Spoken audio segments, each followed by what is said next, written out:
Welcome back to Play the Game HQ. I'm Daniel, and in this video, we're going to teach you how to play Thieves Market from Pickpocket Games, who helped sponsor this video. In Thieves Market, you'll be collecting loot dice that you can use to purchase cards from the market, perform heists, and collect relics. The cards that you purchase will give you abilities to manipulate the dice you collect and score points, but there is some thievery involved along the way, as this is the Thieves Market. And as you make choices, you'll need to balance setting yourself up for success without putting too big of a target on your back. This copy of the game is an early production copy of the deluxe version, and some of the graphics and iconography has been updated since this copy was made to make things easier to understand. So even though everything is functionally the same, your final copy may have some variations in the artwork and icons, and because it's the deluxe version, your specific components may also differ from what you see here. To set up the game, shuffle the market cards, the heist cards, and the relic cards separately, and then put those into 3 different stacks in the middle of the table. Then reveal 5 market cards face up next to the market deck. You won't reveal any heist cards until the start of round 2, and any relic cards until the start of round 3. Next, collect all of the loot dice that you're going to use during the game. And the number you used is based on the number of players. For 3 players, you'll use 10 dice. For 4 players, you'll use 13 dice. And for 5 players, you'll use all 16 dice. And you can put any unused dice back in the box. Put the point tokens and the gold tokens where all players can reach them. Then give the first player token to the player with the shiniest piece of jewelry. And finally, give each player a random character card. Even though the artwork is different, they all have the same ability to take 2 of the dice that you collect and turn them into 1 dice of any kind. And now you're ready to get started. Thieves Market is played over rounds, and each round is split into 2 phases. First, you'll gather loot, and then you'll go to the market and you'll spend your loot. The game ends when one player ends the round with 3 relic cards, and the player with the most points at the end of the game wins. Every round starts with the loot phase, and this is where the thievery and Thieves Market comes into play. The first player takes all of the dice and rolls them in the middle of the table. Then put the first player token next to the dice, and starting with the first player and going clockwise around the table, players will take turns collecting dice. The dice represent gems that you can use to purchase cards, coin bags that can be converted to gold, or even victory points. On your turn, you can either split loot, meaning you take it from the middle of the table, or steal loot from another player.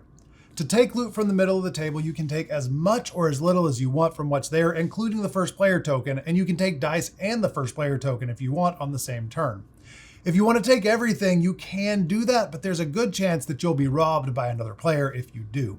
But you do have the option to take as much or as little as you want and keep it in front of you to spend during the market phase. Instead of taking from the middle of the table, you can choose to steal from another player. When you steal from another player, you take all of the dice they have in front of them and the first player token if they have that. Then return at least 1 item you stole back to the middle of the table. This can be the first player token or a dice, and if it's a dice, you re-roll it when you put it back in the middle. So let's say I didn't go first. Let's say this player over here went first, and they took all of these dice and the first player token. They were very greedy on their turn. So on my turn, I don't want to take from these 5 or 6 dice left in the middle of the table. I want the first player token, and I want to steal what they took. So on my turn, I'm going to steal everything from them because they were really greedy. And then I need to return 1 thing back to the middle of the table. So I'll return this green gem and I re-roll it when I return it to the middle of the table. But I do still have a lot of stuff in front of me, and realistically, I probably have a pretty big target on my back. So as you're deciding what to take on your turn, you need to balance taking things that will be useful, but not being so greedy that you become the target of the other thieves at the table. Or you can just risk it and hope that the next player wants what someone else has, but not what you have. But that is really a big strategic balance of the game, choosing what and how much to take during the loot phase. After you finish your turn, either taking from the middle of the table or stealing from another player, the next player in clockwise order with no dice or the first player token in front of them takes their turn. So if you get all of your stuff stolen, you will eventually get another chance to either take from the middle or from another player. And remember, when you choose to steal, you have to take everything that player has, and you have to return 1 of those items back to the middle of the table. And the loot phase will continue until everyone has at least 1 item in front of them, and then the loot phase ends and you move on to the market phase. So we'll say that the loot phase ended with these players having these items in front of them. During the market phase, you'll take turns buying cards and then gaining points and coins in that order. Starting with whoever is currently holding the first player token, take turns buying as many cards as you want using the loot that you took at the beginning of the round. The cost of each card is in the top left corner of the card. So this costs 1 red gem, this costs 1 green gem, and this costs 2 white gems. And in future rounds, when the heist and relic cards come out, those show their cost in the same way. To buy a card, pay the cost of the card by returning matching dice to the middle of the table, then take the card and put it face up in front of you next to your character card. And you can buy more than one card on your turn if you want. So I'm going to use this red dice and these two white dice to buy these two cards. So I'll take these, put them in front of me, and then I'll return these two dice to the supply. At the end of the round, you can convert dice showing coin bags into actual coins, and you can spend coins on future turns as wilds during the market phase, with each coin paying for any one gem in the card cost. You can buy as many cards as you want and are able to afford on your turn, and the market is not refilled until the end of the round, so taking the first player token during the loot phase gives you a significant advantage during the market phase.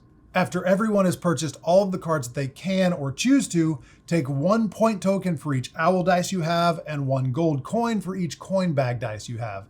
But you can never have more than 2 gold coins at any time, and converting dice to actual coins happens after the market phase, so you'll never be able to use gold coins on the same turn that you get them.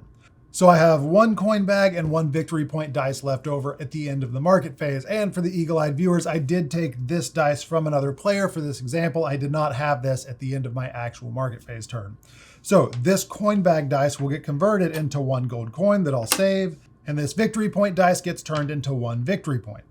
All of the cards that you purchase have some sort of ability that will benefit you during the game, and you can use that ability as soon as you purchase the card, but on future turns they can only be used during the market phase, never during the loot phase. The ability is shown at the bottom of the card. If it has a 1x icon, that ability can be used once per turn.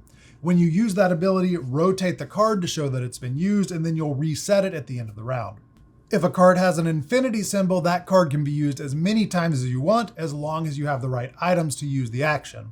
And cards with the lightning symbol are scoring cards that score as soon as you purchase the cards. For example, this card would give me 1 point for each white gem that I have shown in the cost section of any cards that I've purchased, including this one that I have.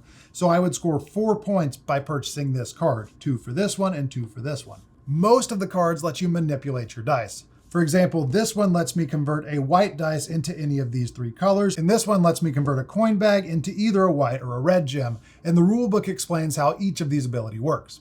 Once everyone has finished their market phase and converted all of their coin and victory point dice into actual coins and victory points, the round is over.